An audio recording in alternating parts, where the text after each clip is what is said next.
And finally, let's go ahead and do an actual demonstration of the device.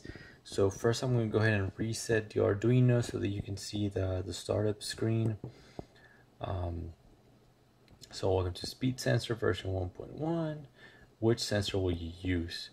So here you can see the blinking cursor. That's where we're currently at. So if I press the next button, we can scroll through the various options. It just kind of loops back. So there will eventually be 4, but at the moment we only have 3 of them working. 2 of them working, but we have the third library for the Hall sensor already completed. We just need the actual part to get in. So let's start with the first method for calculating speed. So I'm going to go ahead and press OK. So single laser mode detected. So in this mode, you calculate the time that this laser beam was broken, and it is calculated in microseconds. So it just calculates how long my finger was across this laser beam. So for example, let's do a real quick test. Try out 3 seconds, for example. 1, 2, 3. And there we go, about 3 million microseconds, which is roughly 3 seconds, right? Let's try 5, for example. 1, 2, 3, 4, 5. And there we go. 5.0, 5 million microseconds, which is about 5 seconds. So it's actually pretty accurate, down to about 2 microseconds. So that's pretty impressive. You can use this mode as a rough pulse reader, stuff like that. So now let's go ahead and go back and choose double laser mode.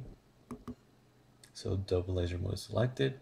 So in this mode, it calculates the time it took for your finger to break the first laser and then the second one. So right there was about 1 million microseconds, so about 1 second. We can try that a little bit faster. So it's about 1/10 of a second, so on and so forth. The flick of a finger, roughly 6,000 microseconds. So those modes are working completely now. The Hall sensor is still not in the breadboard, so that one's not currently working. Same with the radar, but again, this is just a prototype. It will eventually work. And the last thing that I want to mention is you might have seen over here these digits are not changing. They keep saying ERR or error, and that is because they can only display numbers below 999. Currently the device is still just measuring time, not actual speed, but eventually we'll go ahead and change the code so that it displays the speed instead of the time, but that's just a trivial thing. We are currently using time instead of speed just because we can get higher accuracy and precision. But that's about it so far. Do be on the lookout for the future versions in the next semester. If y'all have any questions or any advice, we would love to hear it. Thank you.